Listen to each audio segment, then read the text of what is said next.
El mapa del mundo que memorizaste en la escuela es una mentira. No es que te hayan engañado deliberadamente.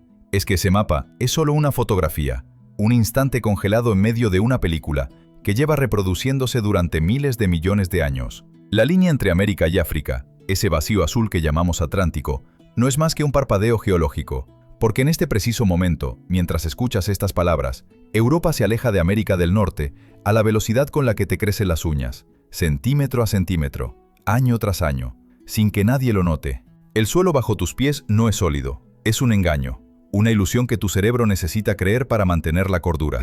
Porque la verdad es mucho más perturbadora.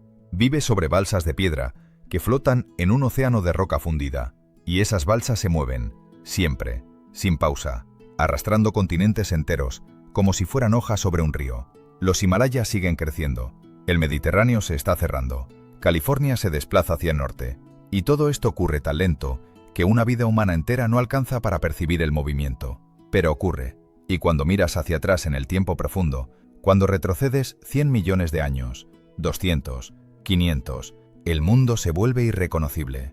No hay Amazonas, no hay Sáhara, no hay nada que puedas llamar hogar, porque el mapa se ha reescrito por completo.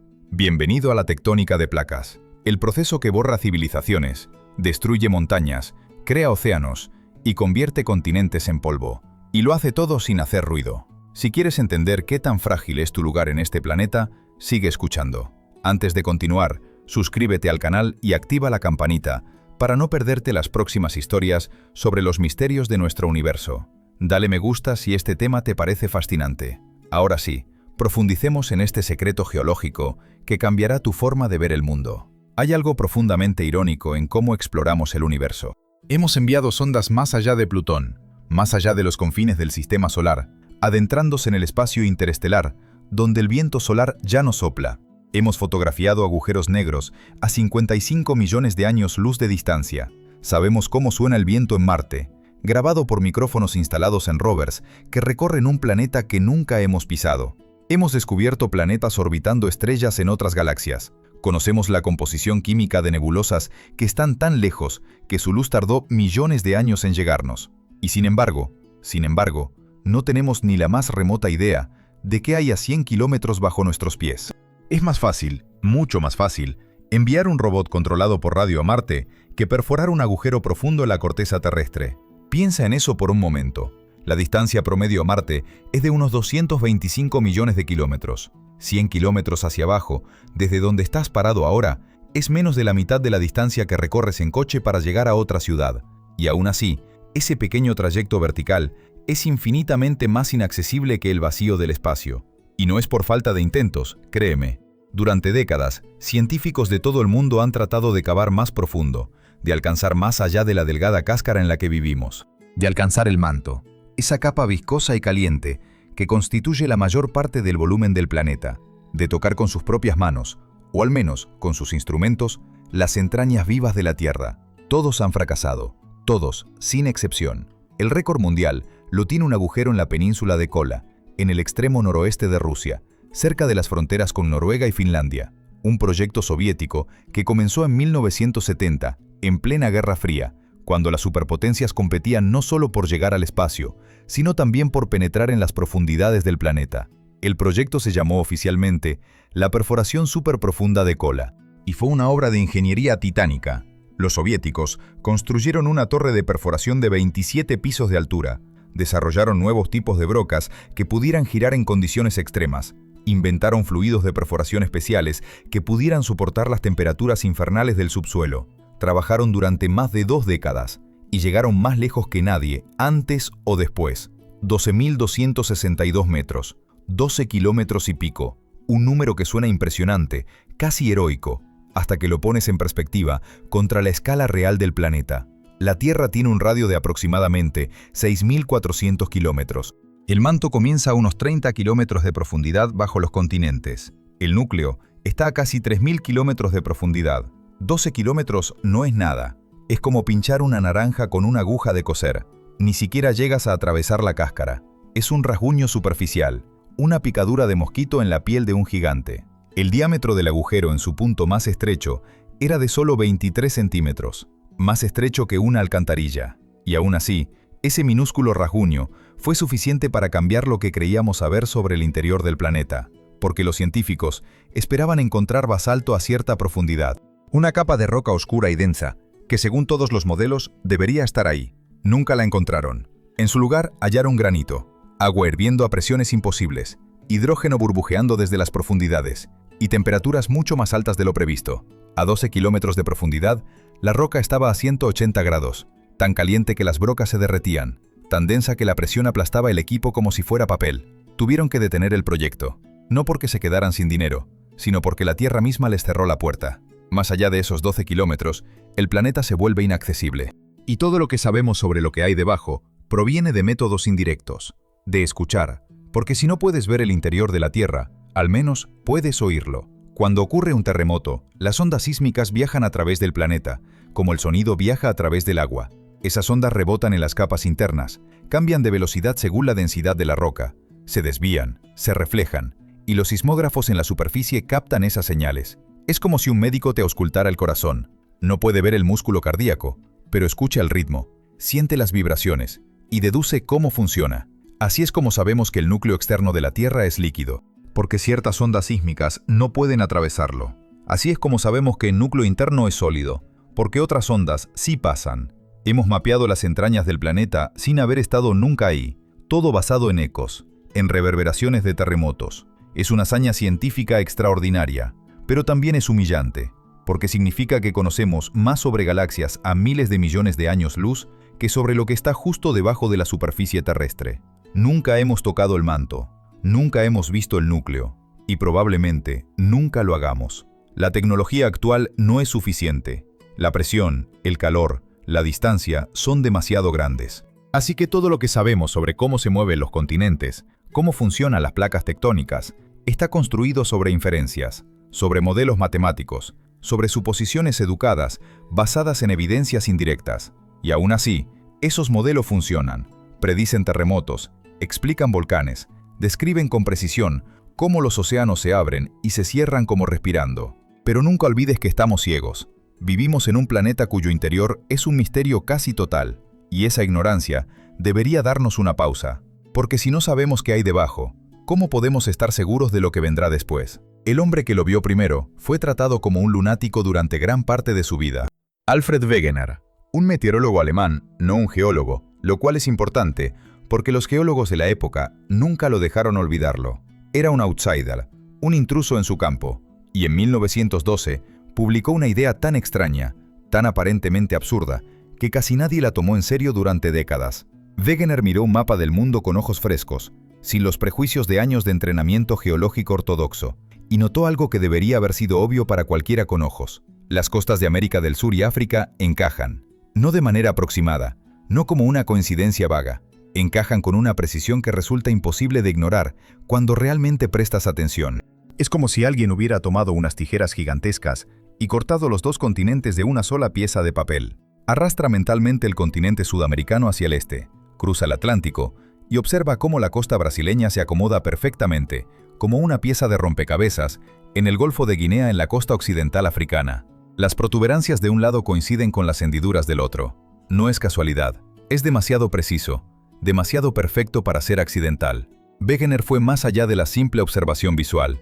Estudió la geología de ambas costas y encontró que no solo las formas coincidían, sino también las rocas. Formaciones geológicas idénticas, cortadas bruscamente por el océano Atlántico en un lado y continuando en el otro lado como si nunca hubieran estado separadas. Era como encontrar dos mitades de una fotografía rota.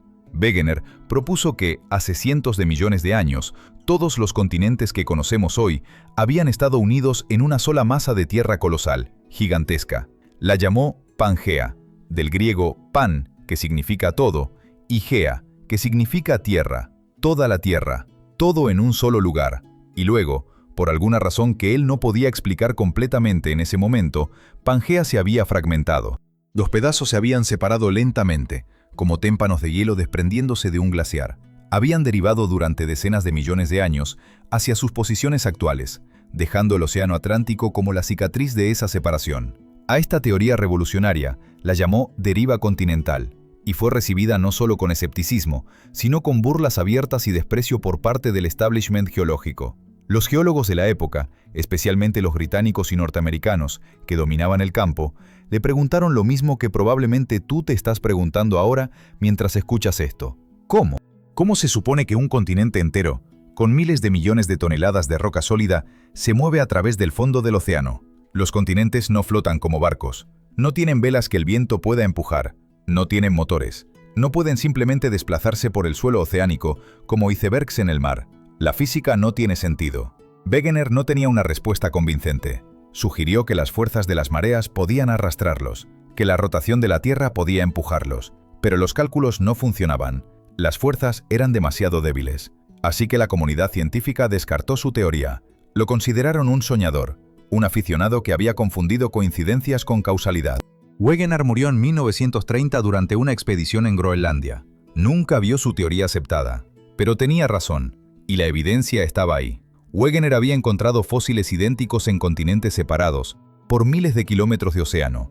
Mesosaurus, un pequeño reptil acuático, cuyos restos aparecían tanto en Brasil como en Sudáfrica. Si ese animal no podía cruzar el Atlántico nadando, ¿cómo llegaron sus huesos a ambos lados? La explicación más simple era que en algún momento no había océano entre ellos, que América y África habían estado pegadas. También encontró capas geológicas que coincidían, rocas del mismo tipo y de la misma edad, interrumpidas por el océano, pero que se alineaban perfectamente si juntabas los continentes. Era como encontrar una página rota de un libro. Las palabras se cortan a mitad de frase en un lado del Atlántico y continúan en el otro. Nadie podía explicar eso, sin aceptar que alguna vez habían estado juntas, pero el problema seguía siendo el mismo. ¿Cómo se movían? Sin un mecanismo plausible, la teoría de Wegener quedó en el limbo durante décadas, hasta que llegó la Segunda Guerra Mundial, y con ella, una tecnología que cambiaría todo: los submarinos. Durante la guerra, las marinas de todo el mundo desarrollaron mejores sistemas para mapear el fondo oceánico. Necesitaban saber dónde esconderse, dónde navegar sin chocar con montañas submarinas, y cuando la guerra terminó, esos datos se hicieron públicos, y lo que revelaron fue asombroso. En medio del Atlántico, justo en el centro, había una cadena montañosa submarina, una cordillera gigantesca que recorría el océano de norte a sur. La llamaron la dorsal mesoatlántica, y no era una anomalía local. Había dorsales similares en todos los océanos del mundo, una red de 40.000 kilómetros de montañas bajo el agua. ¿Y qué estaba pasando ahí? Lava, magma saliendo del manto, enfriándose al contacto con el agua fría, formando nueva corteza oceánica. Las dorsales eran fábricas de suelo marino. Y ese suelo nuevo empujaba al suelo viejo hacia los lados, como una cinta transportadora geológica. Esto lo propuso Harry Hess en los años 60, y lo llamó expansión del fondo oceánico. Si el suelo del océano se está expandiendo, entonces los continentes no se mueven por sí mismos, son arrastrados. Las placas tectónicas flotan sobre el manto semilíquido, y las corrientes de convección en el manto las empujan. Wegener había tenido razón sobre el qué, pero no sobre el cómo. Y finalmente, la ciencia tenía el mecanismo. La tectónica de placas se convirtió en la teoría unificadora de la geología. Explicaba terremotos, volcanes, montañas, océanos. Todo encajaba. Y lo más importante, era verificable. Podías medir el movimiento de las placas con GPS, podías predecir dónde ocurrirían terremotos, podías reconstruir la historia del planeta rebobinando el movimiento. La revolución había llegado, y con ella, una verdad inquietante. El mapa del mundo no es permanente, nunca lo ha sido, y nunca lo será. Ahora viene la pregunta más importante de todas. ¿Qué mueve las placas? Si aceptamos que los continentes flotan sobre el manto, como iceberg sobre el océano, ¿qué fuerza invisible hace que se desplacen? ¿Qué motor impulsa este ballet geológico que reescribe el mapa del mundo cada 100 millones de años? La respuesta, en una palabra, es calor. Pero no cualquier tipo de calor ordinario que puedas imaginar. Es un calor ancestral, primordial, un remanente del nacimiento violento de nuestro planeta hace más de 4.500 millones de años, cuando rocas del tamaño de ciudades chocaban a velocidades inimaginables, fundiéndose al impacto, generando temperaturas que convertían piedra en gas. Ese calor, increíblemente, todavía está ahí, atrapado en las profundidades, porque el planeta es tan grande, tan masivo, que no puede enfriarse rápidamente. Es como meter una papa gigantesca en el horno. La superficie se enfría primero, formando una costra, pero el interior permanece caliente durante mucho tiempo. Y además del calor primordial, hay otra fuente constante de energía térmica, la desintegración radiactiva. En el manto y en el núcleo hay elementos inestables como uranio torio y potasio. Estos átomos se descomponen lentamente, emitiendo radiación, y esa radiación se convierte en calor. No es mucho por átomo individual, pero cuando multiplicas eso por el número astronómico de átomos radiactivos en el interior de un planeta entero, obtienes una fuente de calor que durará miles de millones de años. Este calor no puede escapar rápidamente, porque la roca es un aislante terrible. Es un mal conductor del calor, mucho peor que el metal. Así que el calor se acumula en el núcleo, en el manto profundo, buscando desesperadamente una forma de salir. Y cuando el calor se acumula en un fluido, o en algo que se comporta como un fluido, solo hay una manera de que ese calor se mueva. Sube, por convección. Imagina que pones una cacerola grande con agua en la estufa de tu cocina.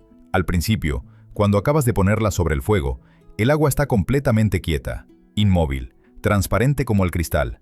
No hay movimiento visible. Pero a medida que el calor de la llama comienza a penetrar el metal del fondo de la olla y a transferirse al agua, empiezas a ver cambios sutiles, pequeñas corrientes, movimientos apenas perceptibles al principio, pero que gradualmente se vuelven más evidentes. El agua del fondo de la cacerola, que está en contacto directo con la fuente de calor, se calienta primero.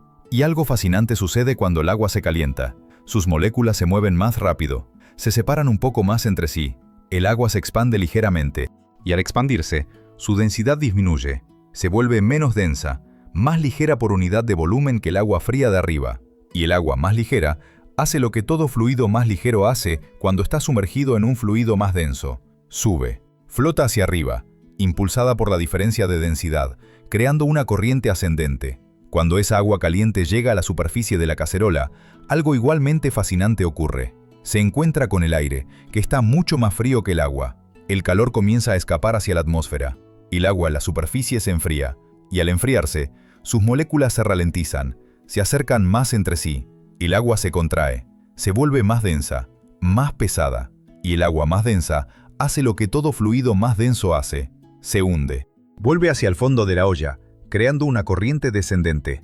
Este ciclo continuo, interminable, de subida y bajada, calentamiento y enfriamiento, se llama convección.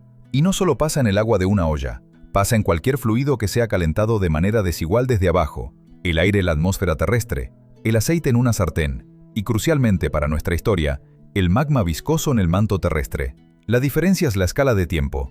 En una olla de agua, ves las corrientes en minutos. En el manto terrestre, un ciclo completo de convección tarda entre 50 y 200 millones de años. El manto no es líquido, pero tampoco es completamente sólido.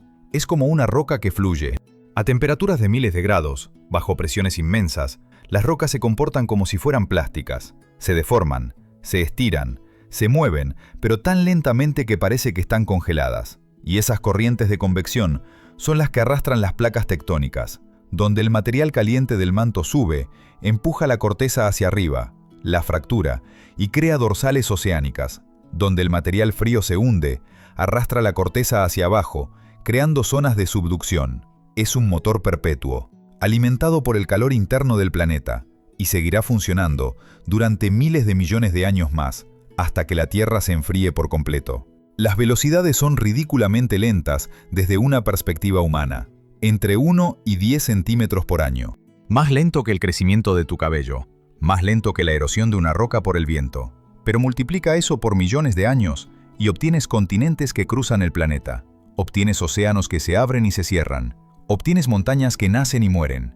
La placa del Pacífico se mueve hacia el noroeste a unos 9 centímetros por año. No parece mucho, pero en 100 millones de años, esos son 9.000 kilómetros, suficiente para cruzar un océano entero. La placa africana se está separando de la placa sudamericana a unos 2 centímetros por año. El Atlántico se está expandiendo. Cada año, Europa y América están un poquito más lejos. En la vida de una persona, eso es imperceptible, pero en la escala geológica, es un océano que respira, que crece, que eventualmente podría cerrarse de nuevo si las corrientes del manto cambian de dirección. Y aquí está lo aterrador. No sabemos exactamente cómo cambian esas corrientes. No podemos predecir con certeza cómo será el mapa en 100 millones de años. Tenemos modelos, simulaciones, pero son aproximaciones, porque el interior del planeta es demasiado complejo. Hay puntos calientes, plumas del manto que suben desde el núcleo como columnas de magma. Hay zonas frías donde las placas subducidas se acumulan. Hay heterogeneidades en la composición del manto que afectan cómo fluye el material. Es caótico, y sin embargo, Tiene un orden subyacente, un ritmo, un ciclo que se repite una y otra vez a lo largo de la historia de la Tierra, el ciclo de los supercontinentes. Y eso nos lleva al siguiente punto crucial de esta historia. No es la primera vez en la historia de nuestro planeta que los continentes se juntan en una masa única. Pangea, por más famosa que sea, no fue el primer supercontinente que existió sobre la faz de la Tierra, y definitivamente no será el último. La Tierra tiene un ritmo, un ciclo profundo que se repite como el latido de un corazón geológico, un patrón que se extiende a lo largo de escalas de tiempo tan vastas que hacen que toda la historia humana parezca un parpadeo. Aproximadamente cada 600 millones de años, más o menos 100 millones de años arriba o abajo, los continentes dispersos comienzan a moverse los unos hacia los otros, impulsados por las corrientes del manto. Se dispersan durante el primer tercio del ciclo. Se alejan unos de otros a velocidades glaciales pero implacables. Abren océanos nuevos entre ellos, rajando la corteza continental como si fuera tela. Esos océanos crecen, se expanden, se llenan de vida. Durante el segundo tercio del ciclo, el movimiento se ralentiza. Los continentes alcanzan su máxima dispersión, y entonces algo cambia en las profundidades del manto. Las corrientes de convección se reorganizan, la dirección del movimiento se invierte, y los continentes comienzan el largo viaje de regreso. Durante el tercer tercio del ciclo, se acercan nuevamente. Los océanos que los separaban comienzan a cerrarse. Las placas oceánicas son subducidas, tragadas de vuelta al manto. Los continentes colisionan en cámara lenta geológica. Se fusionan, forman un supercontinente, una masa de tierra tan grande que cubre casi la mitad del globo. Y luego el supercontinente, sometido a nuevas tensiones desde abajo, se rompe una vez más, y el ciclo vuelve a empezar. Lo hemos visto, documentado en el registro geológico, al menos 3 veces completas en la historia conocida de la Tierra, y probablemente ha ocurrido muchas más veces antes, aunque las evidencias de los ciclos más antiguos han sido borradas por la erosión, el metamorfismo y la subducción. El primero fue Rodinia. Existió hace unos 1000 millones de años. Luego se fragmentó, sus pedazos se dispersaron, y después, hace unos 600 millones de años, se reunieron de nuevo para formar Panotia. Panotia también se rompió. Y hace 300 millones de años, los continentes volvieron a chocar, formando Pangea, el supercontinente más famoso, porque fue el último, y porque existió durante la era de los dinosaurios. Pangea comenzó a fragmentarse hace unos 200 millones de años. Primero se dividió en 2 grandes bloques, la Eurasia al norte y Gondwana al sur. Luego esos bloques siguieron rompiéndose. América del Sur se separó de África. La India se desprendió de la Antártida y comenzó su viaje hacia el norte. Australia se alejó de la Antártida. Y así fue como terminamos con el mapa que conocemos hoy. Pero esto no es el final, es solo una fase intermedia, porque los continentes siguen moviéndose, y eventualmente volverán a juntarse. El próximo supercontinente ya tiene nombre. Algunos lo llaman Pangea Última, otros Pangea Próxima o Neopangea. Todos esos nombres se refieren a lo mismo, a la predicción de que, dentro de 250 millones de años, los continentes volverán a colisionar y formar una sola masa de tierra. ¿Cómo sabemos esto? Porque podemos medir la dirección y la velocidad de las placas tectónicas hoy, y podemos extrapolar ese movimiento hacia el futuro. No es una predicción perfecta, hay demasiadas variables, pero el patrón general es claro. El Atlántico dejará de expandirse, comenzará a cerrarse, América chocará con Europa y África, Australia se fusionará con Asia, la Antártida podría desplazarse hacia el norte, y en el centro de todo esto habrá una masa de tierra tan grande que ocupará casi la mitad del planeta. Pangea Última será un lugar extraño. La mayor parte del interior estará demasiado lejos del mar. Sin océanos cercanos que moderen la temperatura, el clima será extremo, veranos abrasadores, inviernos helados, y en el centro, un desierto gigantesco, una tierra muerta donde casi nada podrá sobrevivir. Las únicas zonas habitables estarán en las costas, y esas costas serán escasas, porque un supercontinente tiene menos línea costera que varios continentes separados. Es simple geometría. Imagina que tomas varios círculos pequeños y los fusionas en uno grande. La superficie total es la misma, pero el perímetro se reduce. Menos perímetro significa menos costa. Menos costa significa menos hábitats marinos. Menos hábitats marinos significa menos vida. Y no solo eso. Un supercontinente altera las corrientes oceánicas, cambia los patrones climáticos, afecta la distribución de nutrientes en el mar. Todo el sistema terrestre se reestructura, y las especies que están adaptadas al mundo actual tendrán que adaptarse de nuevo o desaparecer. La historia de la Tierra está llena de extinciones masivas relacionadas con la tectónica de placas. Cuando Pangea se formó, muchas especies murieron. Cuando se rompió, muchas otras desaparecieron, no solo por el clima, sino porque el movimiento de los continentes afecta los niveles del mar. Cuando los continentes se dispersan y los océanos se expanden, el nivel del mar sube. Cuando los continentes chocan y se forman montañas, el nivel del mar baja. Estos cambios pueden ser de cientos de metros, suficiente para inundar o secar ecosistemas enteros. La vida se adapta, siempre lo hace, pero no todas las especies sobreviven. Y aquí está el giro interesante. Los humanos no estaremos ahí para ver Pangea última. 250 millones de años es un tiempo ridículamente largo. La especie humana, Homo sapiens, tiene apenas 300.000 años de antigüedad. Los dinosaurios dominaron la Tierra durante 165 millones de años antes de extinguirse. Ninguna especie de mamífero ha durado más de unos pocos millones de años. Es extremadamente improbable que los humanos, o cualquier descendiente reconocible de los humanos, siga existiendo dentro de 250 millones de años. Pero eso no significa que no dejaremos huella. Porque la tectónica de placas no solo crea continentes, también los destruye, y en ese proceso de destrucción, borra todo rastro de lo que alguna vez existió. Y eso nos lleva a la parte más inquietante de toda esta historia. Si la corteza oceánica se crea continuamente en las dorsales medioceánicas, emergiendo como roca fundida, que se solidifica al contacto con el agua fría, tiene que destruirse en algún otro lugar. No puede acumularse indefinidamente porque el planeta no está creciendo. El radio de la Tierra es esencialmente el mismo hoy que hace 1.000 millones de años. Así que por cada kilómetro cuadrado de nueva corteza oceánica que surge burbujeante en las dorsales, 1 kilómetro cuadrado de corteza vieja tiene que desaparecer en otro lugar. Tiene que ser reciclada, devuelta al manto, fundida y mezclada de nuevo con el material del interior terrestre, y desaparece sistemáticamente en las zonas de subducción. Las zonas de subducción son, sin exageración, los lugares más destructivos del planeta desde una perspectiva geológica. Son fosas oceánicas profundas, cicatrices alargadas en el fondo del mar, donde dos placas tectónicas colisionan frontalmente, pero no chocan y rebotan. Una de las placas, invariablemente la placa oceánica porque es más densa, se dobla hacia abajo.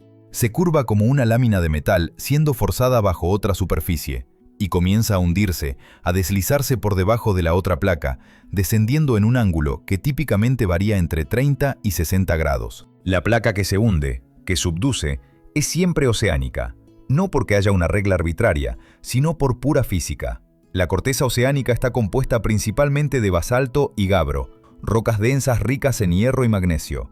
La corteza continental, en cambio, está hecha de granito y rocas similares, más ricas en sílice y aluminio, y significativamente menos densas. Cuando dos placas chocan, la densidad lo decide todo. La más densa siempre se hunde. Siempre. Es una ley tan implacable como la gravedad misma. A medida que la placa oceánica desciende, arrastrándose lentamente hacia las profundidades como una serpiente de roca hundiéndose en un mar viscoso, la presión sobre ella aumenta de manera exponencial. La temperatura también aumenta, pero curiosamente, no tan rápido como la presión. La placa desciende más rápido de lo que puede calentarse, lo que crea condiciones metamórficas únicas. Es como introducir un cubo de hielo en agua tibia. El hielo se derrite, pero lleva tiempo. La roca oceánica descendente se calienta gradualmente, se transforma. Los minerales que la componen cambian su estructura cristalina bajo la presión inmensa, y en algún momento, típicamente alrededor de 100 kilómetros de profundidad, la temperatura y la presión alcanzan niveles donde la roca comienza a fundirse parcialmente. No se derrite completamente como el chocolate en una olla, se funde parcialmente. Ciertos minerales con puntos de fusión más bajos se licúan primero, mientras que otros permanecen sólidos. Y hay otro factor crítico, el agua. Cuando la corteza oceánica se formó en la dorsal, estaba caliente y seca, pero durante millones de años, en el fondo del océano, el agua se filtró en las grietas, en los poros, en las fracturas de la roca. Esa agua, junto con el agua contenida en los sedimentos que se acumularon sobre la corteza oceánica durante su viaje desde la dorsal hasta la fosa, ahora está siendo arrastrada hacia las profundidades. Y a 100 kilómetros de profundidad, bajo presiones que aplastarían un edificio como si fuera una lata, esa agua es liberada, se exprime de la roca como el jugo de una esponja y sube hacia el manto que está justo encima de la placa subducente. El agua caliente reduce dramáticamente el punto de fusión de las rocas del manto. Es como echar sal en hielo. El punto de fusión baja. El manto que estaba sólido comienza a fundirse parcialmente. Se forma magma, un magma diferente al basalto de las dorsales. Este magma es más rico en sílice, más viscoso, más explosivo. Cuando llega a la superficie, crea volcanes. Por eso las zonas de subducción están siempre asociadas con actividad volcánica. El Anillo de Fuego del Pacífico es un ejemplo perfecto. Es una zona de subducción gigantesca que rodea el Océano Pacífico y está repleta de volcanes. Japón, Filipinas, Indonesia, la costa oeste de América. Todos esos lugares están sobre zonas de subducción activas y todos tienen volcanes activos. Pero los volcanes no son lo único que ocurre en las zonas de subducción. De hecho, aunque los volcanes son espectaculares y captan toda la atención mediática, no son el fenómeno más peligroso asociado con la subducción. También hay terremotos, y no cualquier terremoto. Los terremotos más destructivos, más mortales, más catastróficos en la historia documentada de la humanidad. Los megaterremotos. Porque cuando una placa oceánica se hunde debajo de otra placa, no lo hace de manera suave y continua, como un río fluyendo. No se desliza elegantemente hacia las profundidades. Se atasca. La fricción entre las dos placas es monstruosa, inmensa. Las superficies irregulares de roca se agarran unas a otras como dos hojas de papel de lija presionadas juntas, y la tensión comienza a acumularse. La placa inferior sigue intentando moverse, empujada por el peso de cientos de kilómetros de roca fría y densa que ya se ha hundido y que tira de ella hacia abajo como un ancla. Pero la fricción la mantiene atascada. La energía se acumula, durante décadas a veces, durante siglos en algunos casos. La roca se deforma elásticamente, como un resorte siendo comprimido más y más, hasta que la tensión es demasiado grande, hasta que la fuerza acumulada supera la resistencia de la fricción. Y entonces, la placa se suelta, de golpe, sin aviso. Se desliza varios metros, a veces hasta 30 o 40 metros, en cuestión de segundos. Y toda esa energía acumulada durante décadas se libera instantáneamente en forma de ondas sísmicas que se propagan a través de la corteza terrestre como ondas en un estanque, excepto que estas ondas pueden matar. El terremoto de Valdivia en Chile, en 1960, fue el más potente jamás registrado, magnitud 9,5, causado por la subducción de la placa de Nazca bajo la placa sudamericana. El terremoto de Japón en 2011, que causó el tsunami y el desastre nuclear de Fukushima, también fue un terremoto de subducción, magnitud 9. Estos eventos son devastadores, pero desde una perspectiva geológica, son solo un efecto secundario. El verdadero trabajo de las zonas de subducción no es destruir ciudades, es destruir corteza, reciclar el fondo oceánico de vuelta al manto, y en ese proceso, borrar todo lo que alguna vez estuvo ahí. Piensa en esto con detenimiento, porque es uno de los hechos más perturbadores sobre nuestro planeta. La corteza oceánica más antigua que existe actualmente en la Tierra, la más vieja que hemos podido encontrar en cualquier fondo marino del mundo, tiene aproximadamente unos 200 millones de años. Se encuentra en el Pacífico Occidental, cerca de las Islas Marianas y en partes del Atlántico Norte. 200 millones de años parece mucho tiempo. Es 3 veces la edad de la extinción de los dinosaurios. Es anterior a la formación de casi todas las cadenas montañosas actuales. Pero en términos geológicos, 200 millones de años no es nada. La Tierra tiene 4.500 millones de años. 200 millones es menos del 5% de la edad total del planeta. ¿Dónde está todo lo demás? ¿Dónde está la corteza oceánica del Jurásico temprano, de hace 220 millones de años? ¿Dónde está la corteza del Triásico, cuando Pangea aún estaba unida? ¿Dónde está la corteza oceánica de hace 500 millones de años, cuando los primeros peces nadaban en mares sin nombre? No existe. Toda, absolutamente toda, ha sido sublucida, tragada por las fosas oceánicas, arrastrada de vuelta al manto, fundida, reciclada, mezclada de nuevo con el material del interior terrestre, borrada de la existencia, y con ella, todo lo que alguna vez estuvo sobre esa corteza, los sedimentos que se acumularon durante millones de años, los fósiles de criaturas que vivieron y murieron en esos antiguos fondos marinos, la evidencia de ecosistemas enteros que florecieron y desaparecieron sin dejar rastro, todo borrado. Es como si alguien hubiera tomado los primeros capítulos de un libro y los hubiera arrancado y quemado. Solo quedan los capítulos finales, y estamos tratando de reconstruir la trama completa con fragmentos incompletos. Ahora piensa en el futuro, no en el futuro de los próximos años o décadas. Piensa en el futuro geológico. Piensa en los océanos actuales que te son familiares, que has visto en mapas toda tu vida. El Atlántico, separando América de Europa y África. El Índico, entre Asia, África y Australia.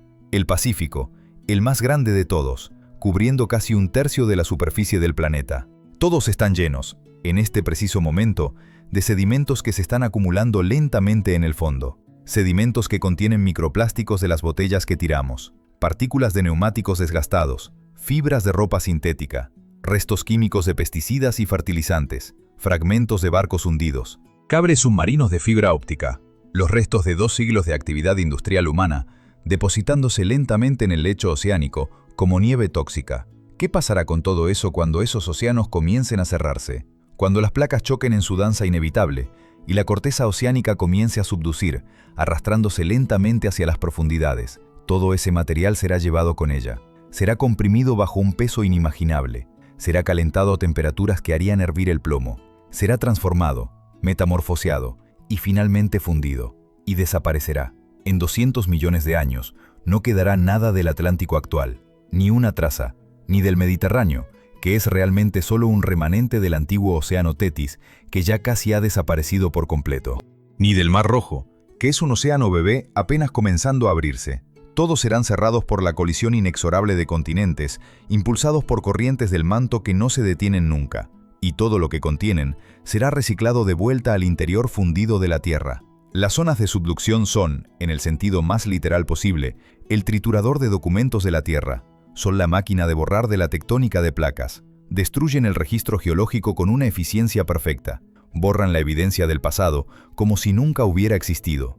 Y lo hacen de manera tan sistemática, tan completa, que es imposible saber con certeza qué más ha sido borrado en los miles de millones de años de historia terrestre. Hubo continentes enteros que existieron hace 1000 millones de años, 1500 millones de años, y de los que no queda absolutamente ningún rastro porque fueron completamente subducidos, casi con certeza. Hubo océanos completos que se abrieron, florecieron con vida y luego se cerraron sin dejar evidencia, sin la menor duda. La tectónica de placas no solo crea el mundo que conocemos, también lo borra, sistemáticamente, continuamente, sin pausa. Y cuando se trata de la civilización humana moderna, ese borrado será especialmente completo y especialmente rápido en términos geológicos, porque la mayor parte de la actividad humana ocurre en las costas, y las costas son exactamente donde las placas colisionan. Son las primeras en ser subducidas cuando los océanos se cierran. Tus ciudades, tus puertos, tus fábricas, todo será arrastrado hacia las profundidades y fundido hasta convertirse en magma anónimo. Pero hablemos del próximo capítulo de esta historia geológica, porque aunque la humanidad probablemente no estará aquí para verlo, podemos predecir con bastante certeza cómo será el mapa del mundo en el futuro lejano. Los geólogos han hecho los cálculos, han medido las velocidades actuales de las placas, han modelado las corrientes del manto, y el resultado es fascinante y aterrador a la vez. Dentro de 250 millones de años, más o menos 50 millones arriba o abajo, los continentes que conoces volverán a fusionarse en un solo supercontinente masivo. Ya tiene nombre, Pangea, última, aunque algunos científicos prefieren llamarlo Pangea próxima o Neopangea. Todos esos nombres apuntan a lo mismo, al regreso inevitable de los continentes, a un abrazo geológico que transformará el clima del planeta entero. Así es como ocurrirá, según los modelos más aceptados. El Atlántico, que ahora se está expandiendo a unos 2 centímetros por año, alcanzará su máxima extensión en los próximos 50 millones de años. Y entonces algo cambiará. Las fuerzas que ahora empujan a América hacia el oeste comenzarán a debilitarse, y nuevas zonas de subducción se formarán a lo largo de las costas orientales de América del Norte y del Sur, zonas donde la corteza atlántica comenzará a hundirse, el océano empezará a cerrarse, América comenzará su largo viaje de regreso hacia Europa y África. Mientras tanto, África continuará su movimiento hacia el norte. El Mediterráneo, que ya es apenas un vestigio del antiguo océano Tetis, desaparecerá por completo. Europa y África colisionarán, formando una cadena montañosa tan grande que hará que los Alpes parezcan colinas. Australia, que ahora está derivando hacia el norte a unos 7 centímetros por año, chocará con el sudeste asiático, primero con Indonesia, luego con China. La India, que ya colisionó con Asia hace 50 millones de años, creando el Himalaya, seguirá empujando hacia el norte, haciendo que esas montañas crezcan aún más altas. La Antártida podría desplazarse desde el Polo Sur, o podría permanecer allí, solitaria, como el único continente que no participó en la gran reunión. Los modelos no son claros sobre este punto. Hay demasiadas variables, pero la mayoría de las simulaciones sugieren que la Antártida eventualmente también será arrastrada hacia el supercontinente. Y cuando todo termine, cuando todas las colisiones hayan ocurrido y los terremotos se hayan calmado, habrá una sola masa de tierra gigantesca dominando el planeta, Pangea última, Será más grande que cualquier continente actual, más grande que Asia, más grande que las Américas combinadas. Ocupará casi la mitad de la superficie terrestre. Y el clima será brutal, absolutamente brutal. Los supercontinentes crean condiciones climáticas extremas por una razón simple. El océano modera la temperatura. El agua tiene una capacidad térmica enorme. Absorbe calor durante el día y lo libera durante la noche. Absorbe calor en verano y lo libera en invierno. Por eso las ciudades costeras tienen temperaturas más moderadas que las ciudades del interior. Por eso los veranos en la costa son más frescos y los inviernos más cálidos. Pero en el interior de un supercontinente estás a miles de kilómetros del océano más cercano. No hay brisa marina, no hay corrientes oceánicas que traigan aire húmedo y templado, solo tierra seca extendiéndose hasta donde alcanza la vista.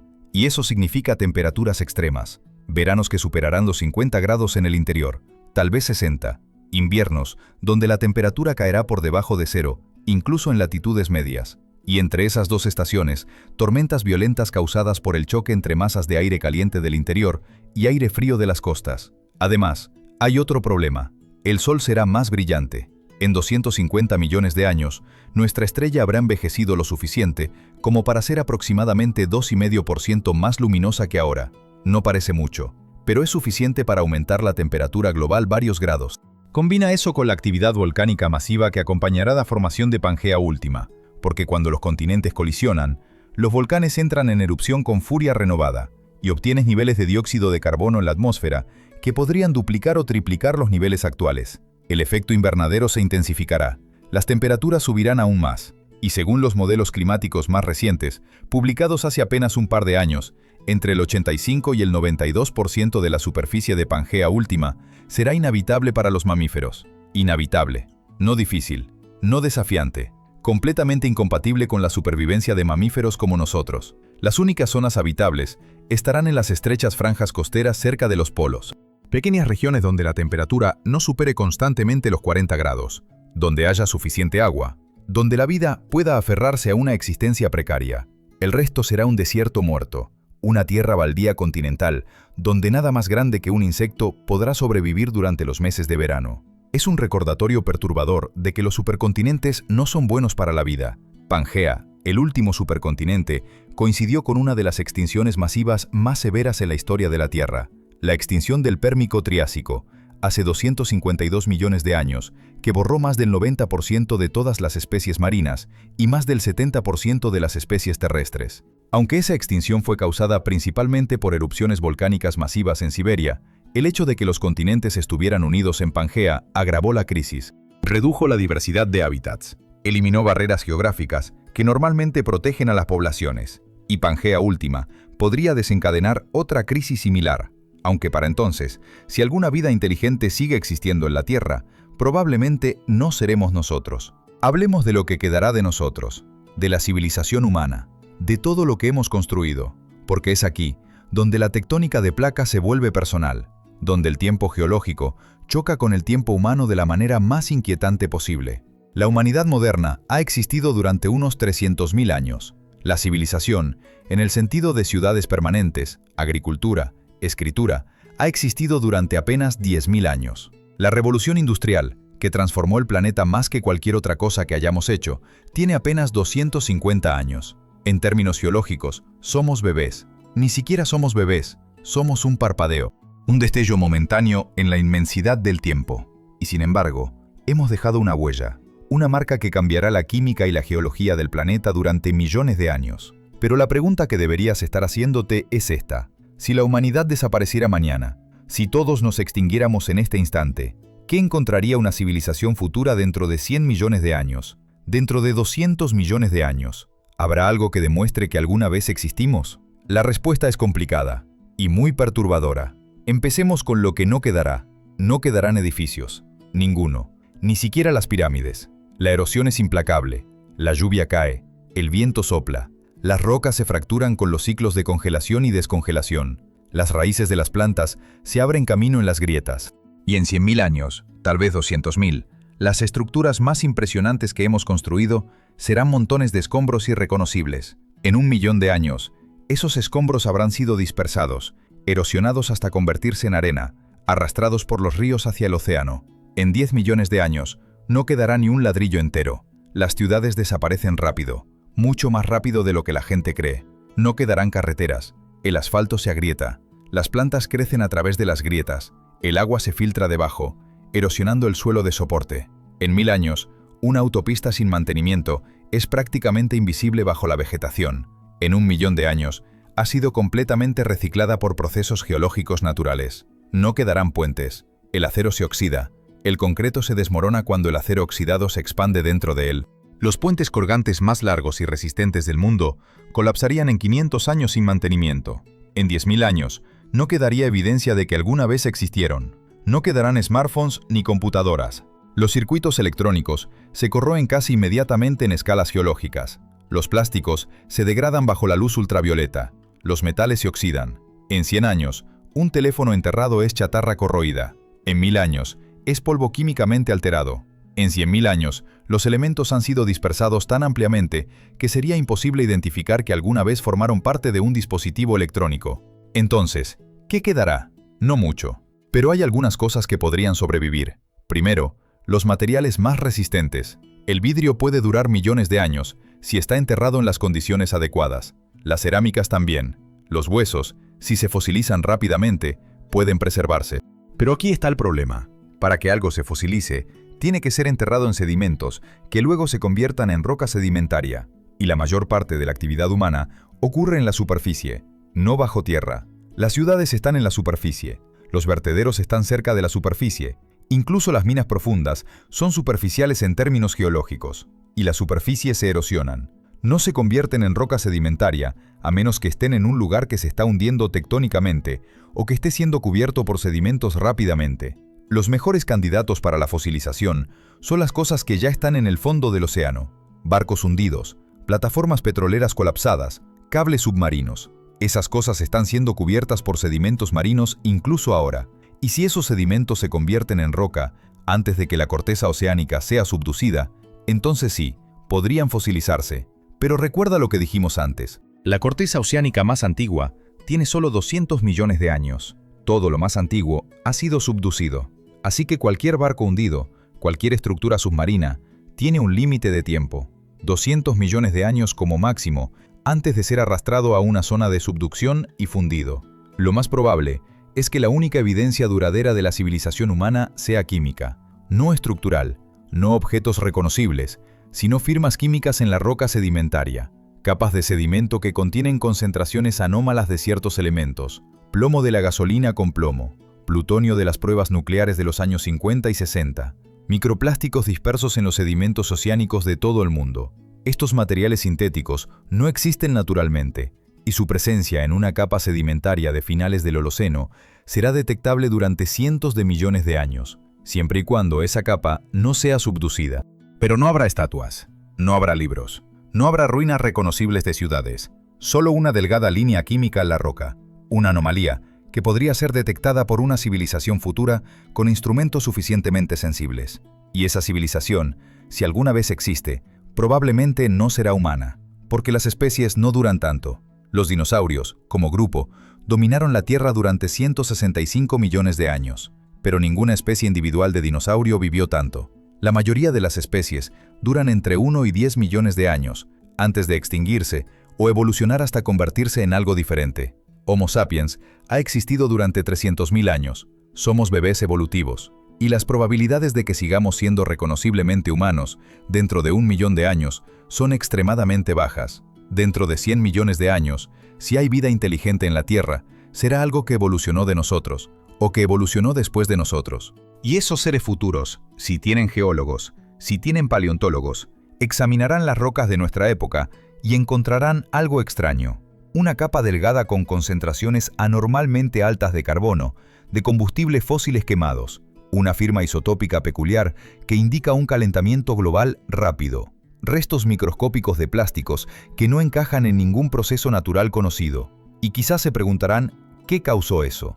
Quizás especulen sobre algún evento geológico inusual, alguna erupción volcánica masiva, algún impacto de meteorito. Tal vez nunca sepan que hubo una especie inteligente que transformó el planeta durante unos pocos miles de años antes de desaparecer, porque la evidencia será demasiado escasa, demasiado ambigua, demasiado fácil de malinterpretar. Hay un concepto en geología planetaria que se llama la hipótesis siduriana. No tiene nada que ver con la serie de ciencia ficción, aunque el nombre viene de ahí. Es una pregunta formulada por el astrobiólogo Adam Frank y el climatólogo Gavin Schmidt.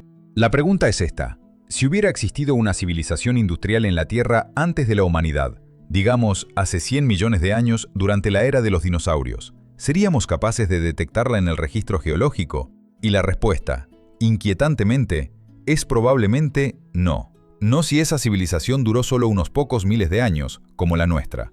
No si sus ciudades ocuparon menos del 1% de la superficie terrestre, como las nuestras. No si sus artefactos fueron hechos de materiales que se corroen y descomponen, como los nuestros. Lo único que podríamos detectar serían anomalías químicas, picos en ciertos isótopos, cambios bruscos en la composición de los sedimentos. Pero esas anomalías podrían ser fácilmente atribuidas a causas naturales, a menos que supieras exactamente qué buscar. Es un pensamiento desconcertante, porque si nosotros, con toda nuestra tecnología, con todos nuestros satélites y excavadoras y espectrómetros de masas, no podríamos detectar de manera concluyente una civilización industrial que existió hace 100 millones de años, entonces, ¿cómo podemos estar seguros de que no hubo una? No estoy diciendo que la hubo, la evidencia sugiere fuertemente que no.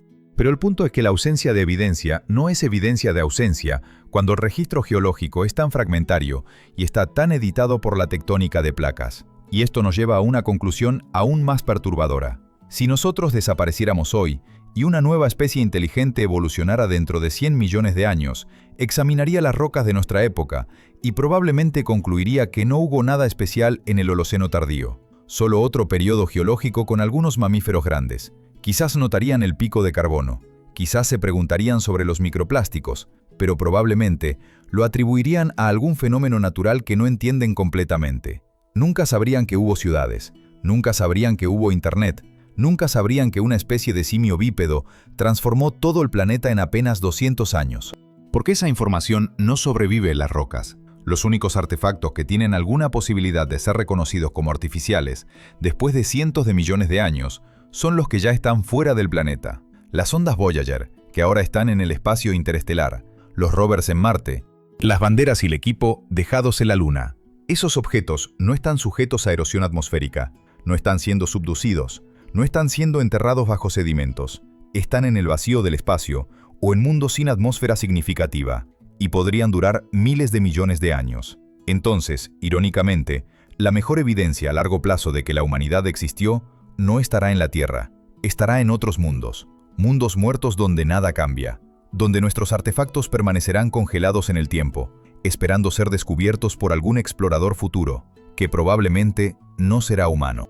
Aquí en la Tierra, seremos borrados, nuestras ciudades se convertirán en polvo, nuestros océanos tragarán nuestras costas, las placas tectónicas reciclarán nuestros continentes, y en 200 millones de años, cuando Pangea Última se haya formado, y luego se haya fragmentado de nuevo, no quedará nada que indique que alguna vez estuvimos aquí, excepto quizás esa delgada línea química en las rocas, un fantasma geológico, una firma espectral de una civilización que brilló intensamente durante un instante y luego se desvaneció en la inmensidad del tiempo profundo.